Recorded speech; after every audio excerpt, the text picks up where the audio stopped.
Religion is a fascinating topic and a powerful motivation. But while many video games have a rather superficial take on religion, in this video, I'm going to focus on 3 deeply devout video game characters who break the mold. Let's start with Sherma from Silksong. Sherma has a fantastic character arc throughout Silksong. He started out as just another ordinary pilgrim, but ends the game by becoming a leader of faith in his community. When we first meet him, we see him performing in front of a locked gate, and he says this: "Only holy prayer and song will open the way. In this kingdom, even mighty bone is moved by music." I first assumed it was just a small kid who was clearly confused about how the world works. He was being rather charming if naive. But as it turns out, Sherma was onto something. After Hornet defeats Widow, she gets the Needlin, which lets her open up doors through the power of music. And to access the cradle at the end of Act 2, Hornet also needs to acquire 3 separate melodies to activate an elevator. So with all of that in mind, it's not that surprising that Sherma and the other pilgrims would think they could also use music to open up new pathways. I also appreciate that Hornet didn't try to contradict Sherma after he opened the gate, which is a nice piece of characterization for her. So it should go without saying that Sherma is absolutely wholesome. And that is canon. See, Sherma is able to enter the Citadel even if you choose the Phantom route, and according to the Hunter's Journal, the Last Judge is the final arbiter of the Blasted Steps, tasked to ensure only the sinless ever step beyond the Grand Gate. So like a lot of Skongers, I think Sherma was sinless, and so the judges let him into the Citadel. This is further backed up by talking to Sherma at the Blasted Steps. There he mentions the judges and calls them nice, which isn't exactly an adjective I would use to describe them. Let's compare that to Hornet, who, within 5 minutes of landing in Falloum, already killed a pregnant mother and her children. There was also a cut mechanic that would let the judges allow Hornet to pass through if she didn't kill anyone, but that's a moot point. By the time he reaches Songclave, Sherma is starting to have doubts, rising at last to the heights of the Citadel, and being amongst so many of my brothers and sisters. It is a blessing indeed. Yes, a blessing. Your voice belies some hesitation in that belief, little pilgrim. You have seen now the reality of this broken place. What do you make of it, truly? Do not judge me a doubter. The Citadel is a holy place indeed, resplendent and vast beyond my wildest hopes. But yet, the grand halls ache with silence, and I see suffering in the shadows wherever I peer too deeply. Fear and pain. Why were these things allowed into our paradise? Have my brothers and sisters not yet earned their holy reward? This place is holy, yes, but I worry at the suffering of our fellow pilgrims. So many are hurt or exhausted. Sherma is clearly undergoing a crisis of faith. He has started to see the horrifying reality lurking underneath the Citadel's facade, and a lifetime of what he was been told, and he is trying to grapple his mind with this cognitive dissonance. As he struggles with his faith, Sherma turns towards caring for his fellow pilgrims. It reminds me of the Christian principle of justifying faith through works. Your doubts and worries will not heal them, little one. If you would aid your fellows, you can start by dressing their wounds. Oh, that's an excellent idea, Red Maiden. Normally I think a song would suffice, but yes, more direct action is certainly needed. And the Citadel itself shall provide the materials. Praise be to this holiest of holy places.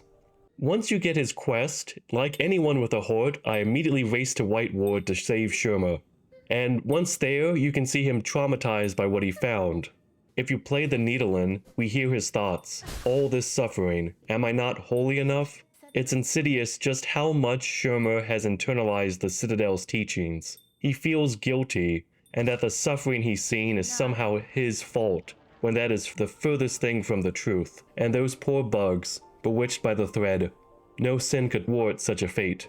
That such darkness could creep into this most holy of places, even though we pilgrims kept our promise to ascend. I confess, I wonder at the meaning of it all, but enlightenment does not come easily or all at once.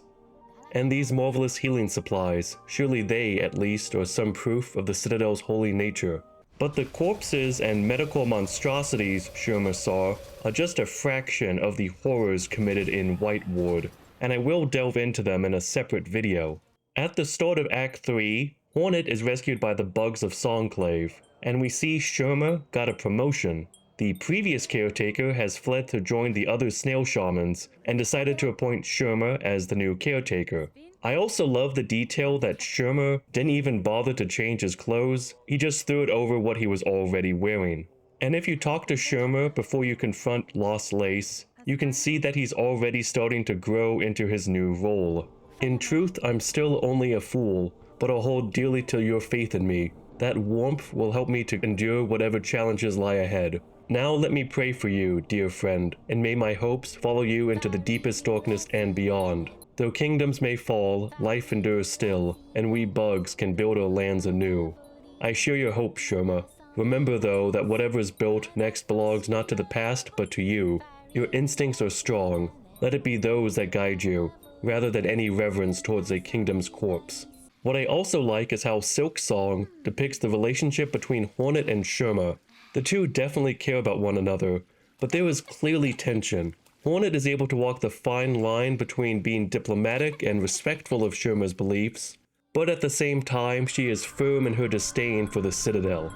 This type of dynamic may be similar to anyone who's ever had a friend or a family member fall into a cult or some other type of abusive religious institution.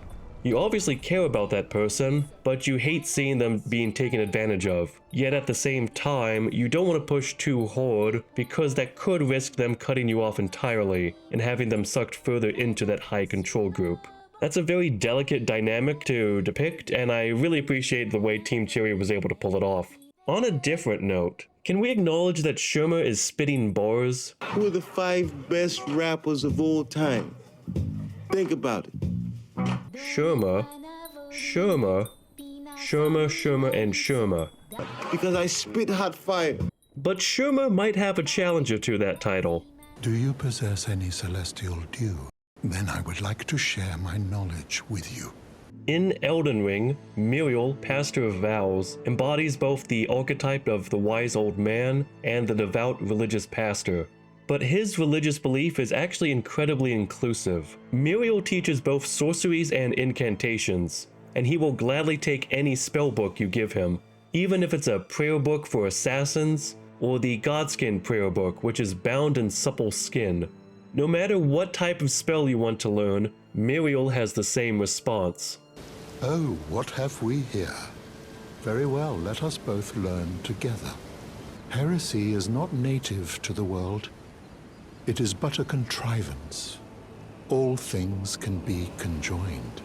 That last line hits on a major theme across Elden Ring. What was sacred today can be heresy tomorrow. In the game, there's a concept known as the primordial crucible, which is where all life was once blended together.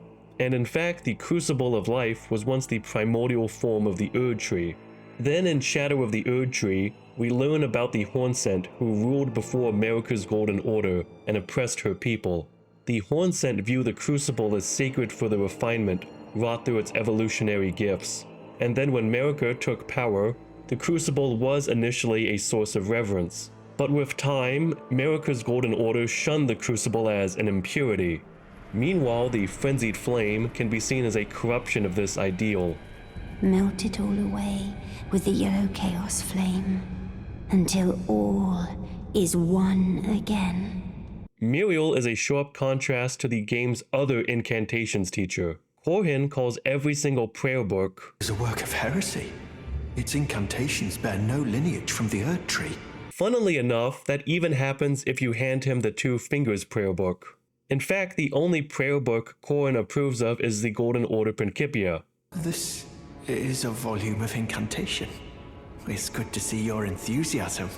Indeed, I will happily take it off your hands. That book teaches the spell Law of Regression, which is necessary to complete Goldmask's quest. The Law of Regression is one of the fundamental laws of the Golden Order. Regression is the pull of meaning, that all things yearn eternally to converge. All things can be conjoined. And there's a deeper irony.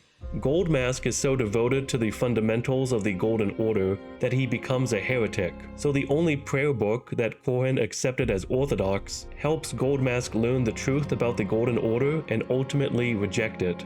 Congratulations, you played yourself. It's also worth mentioning that Miriel is the only one who offers a clue that Radagon is America. I like to think that the sculptor behind the Radagon Merica statue confessed what he saw to the Dog Pope, which is how Miriel knows this secret, but that's just my headcanon.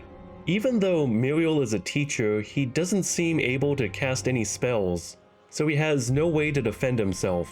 Miriel also practices what he preaches. If for whatever reason you're feeling maidenless and decide to attack him, he says this: Are you quite finished? Take this opportunity to learn to master your emotions. Worry not, I take no offense. But others are not always so forgiving. Some take to anger, others sorrow. Bonds are fragile things, wont to break under strain. And once they're broken, everything is lost, with naught to gain. I also like that you can make Miriel try to pass a speech check with the Tarnished. I cannot be wounded, I cannot die, but nor will I cause any harm unto you. Cease your futile efforts.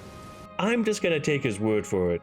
But since this is a FromSoft game, even the cute Dog Pope has a tragic backstory.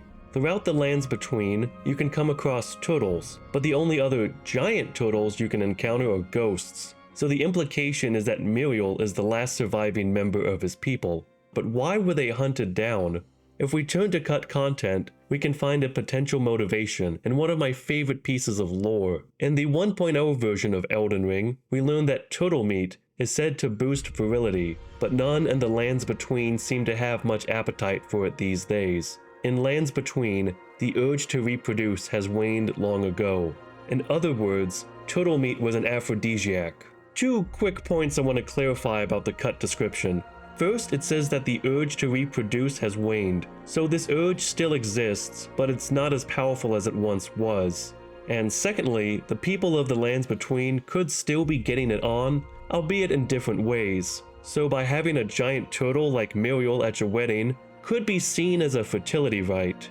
As a side note, I also think they built the Church of Vows around Miriel, since he is too dummy thick to get through the door.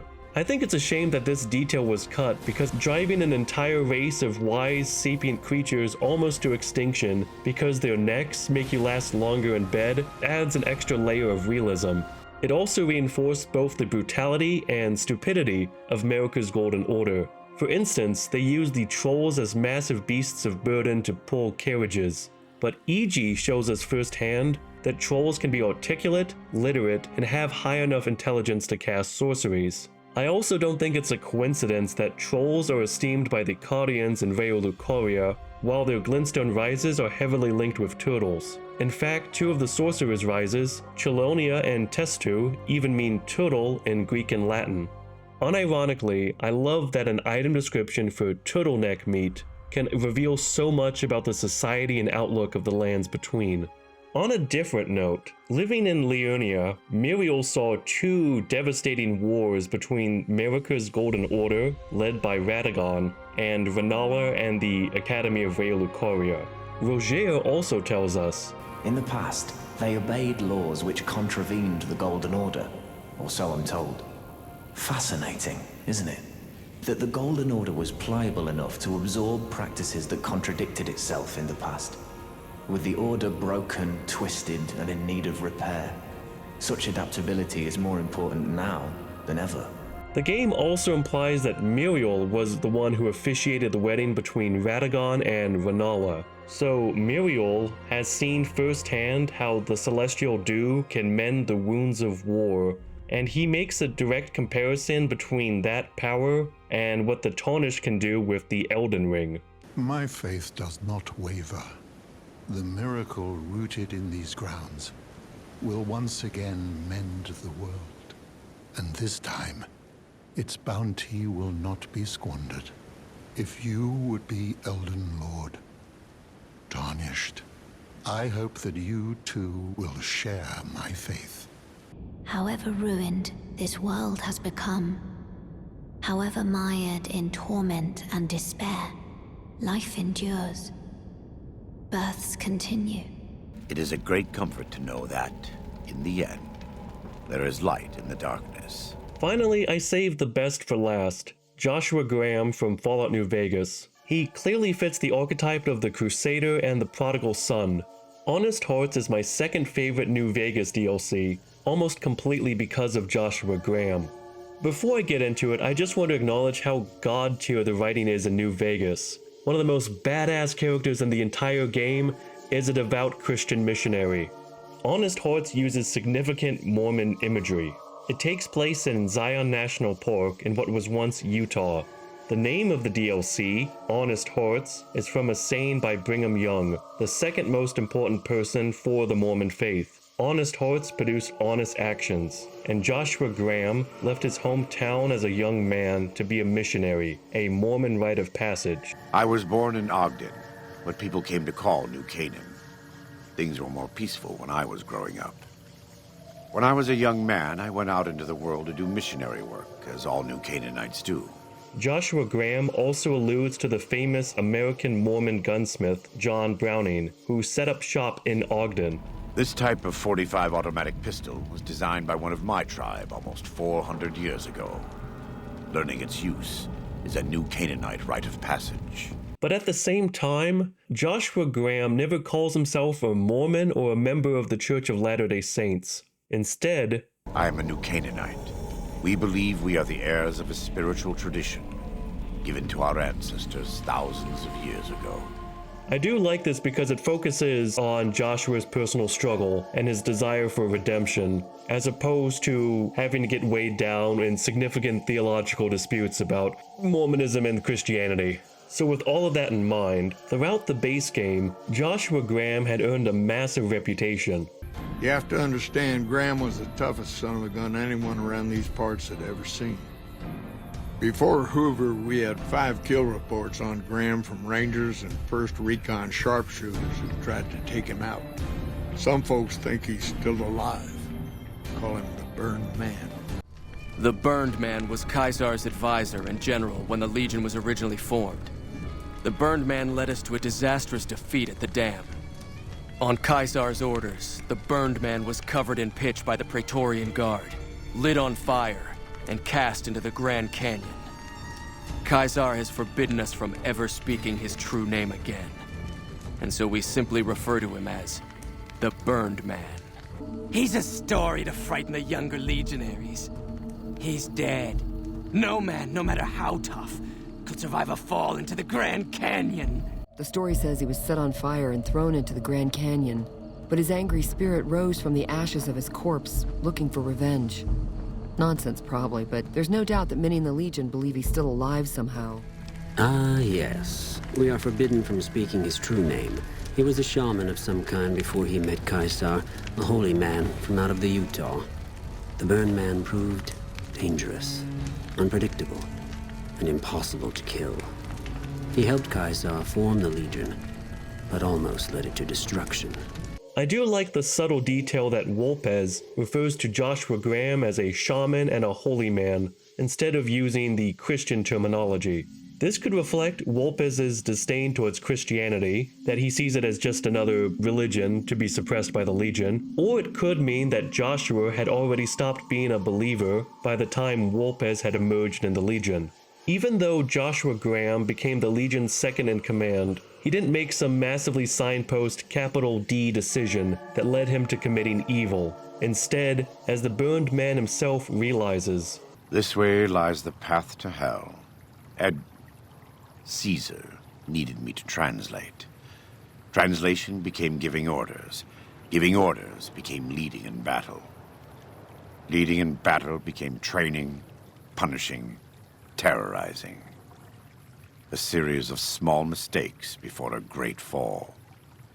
And I stayed in that darkness until after Hoover Dam. After I failed Caesar and he had me burned alive, thrown into the Grand Canyon. How did you survive? I survived because the fire inside burned brighter than the fire around me. I fell down into that dark chasm. The flame burned on and on. The next morning, I woke up and crawled out of the northern edge of the Grand Canyon, that cursed place. It took me 3 months to reach New Canaan. It was as though the prodigal son had returned.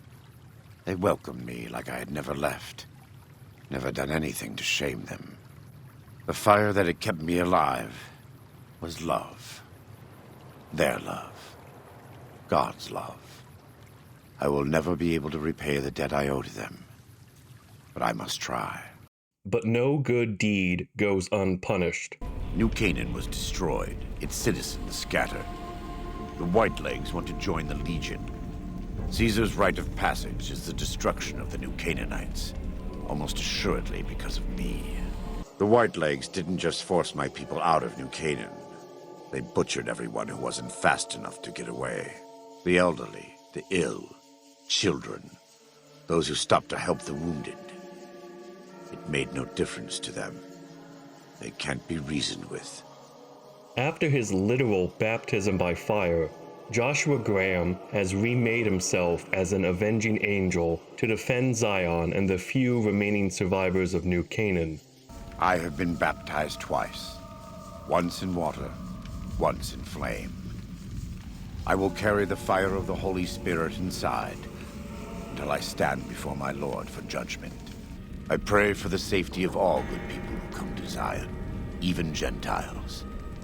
But we can't expect God to do all the work.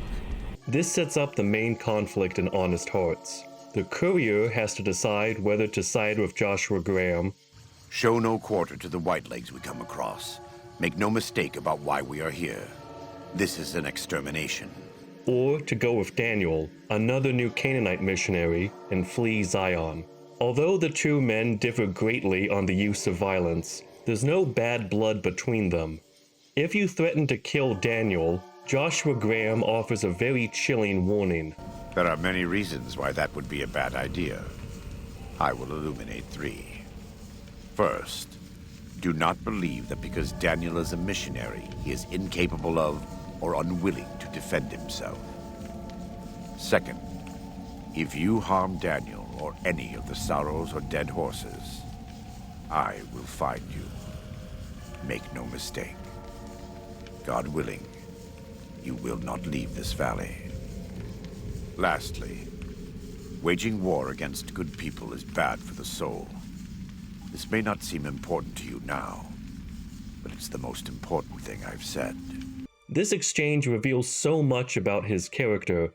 Even as he's facing someone who is threatening violence, Joshua Graham still expresses concern for the courier's immortal soul.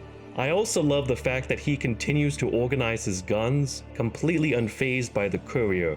Later on in the DLC, you get approached by Joshua Graham, who cites multiple different passages from the Bible to justify the violence he wants to enact against the Whitelegs. O Lord, the children of Edom in the day of Jerusalem, who said, raise it even to the foundation.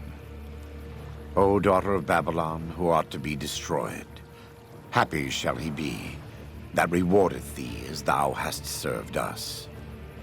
Happy shall he be that taketh and dasheth thy little ones against the stones. I don't enjoy killing, but when done righteously, it's just a chore, like any other. Practiced hands make for short work, and the good Lord knows there's much to be done here. Happy are those who do the work of the Lord. Zion belongs to God and the people of God. It is a natural temple and monument to his glory. When our Lord entered the temple and found it polluted by money changers and beasts, did he ask them to leave? Did he cry? Did he simply walk away? No. He drove them out. It is one thing to forgive a slap across my cheek, but an insult to the Lord requires... No. It demands correction. Jesus driving out the money changers from the temple and Psalm 137 are two of the more cited passages for more militant types of Christianity. But turning the other cheek is one of the most famous justifications for pacifism from a Christian perspective. So I thought it was fascinating that Joshua Graham cited that passage not as a counter-argument, but in support of what he wanted to do to the Whitelegs. General Gobbledygook is a clear foil to Joshua Graham, and the burned man knows it. He sees himself in this tribal, and he hates what he sees. He's a butcher. Believe me, I know the godless fire that burns in his heart. I've been burned by it myself. He's not the kind to let his subordinates do all the killing. No, he likes to have a hand in it, that spear of his.